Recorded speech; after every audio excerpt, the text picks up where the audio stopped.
మీరు ఉద్యోగాల కోసం ఎదురు చూడక్కర్లేదు, ఉద్యోగాలే మీకోసం ఎదురు చూస్తున్నాయి.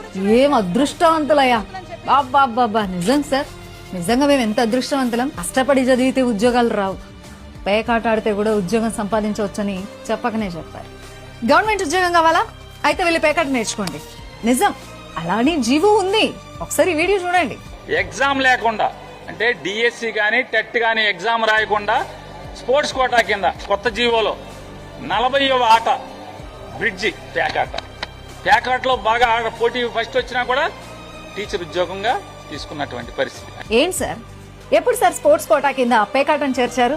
దానికోసం ఎందుకని టెట్ రాసి దాంట్లో క్వాలిఫై అయ్యి డిఎస్సి కోసం ప్రిపేర్ అయ్యి మెరిట్ లిస్ట్ కోసం వెయిట్ చేసి అందులో కూడా జాబ్ వస్తుందో పోతుందో లేకపోతే ఎవరికైనా అమ్ముడు పోతుందో అనే భయంతో బ్రతికే కన్నా ఇలా జస్ట్ పేకాట నేర్చుకోండి గవర్నమెంట్ జాబ్ను పట్టండి అని ముందే చెప్పుంటే హ్యాపీగా క్లబ్బుల్లోకి వెళ్లి పేకాట నేర్చుకునే వాళ్ళం కదా. కానీ మేమేమో రేపటి విద్యార్థుల భవిష్యత్ అంతా మా చేతిలోనే ఉంటుందని ఏవేవో కోర్సులు తీసుకొని ఏవేవో ట్రైనింగ్లు చేసి డిఎస్సి కోసం ప్రిపేర్ అయ్యి జాబ్ వస్తుందో లేదో తెలియకుండా రాత్రింబగళ్ళు కష్టపడితే ఇలా పేకాట రాయుళ్లకు గవర్నమెంట్ జాబ్ ఇచ్చేయడం ఏంటి?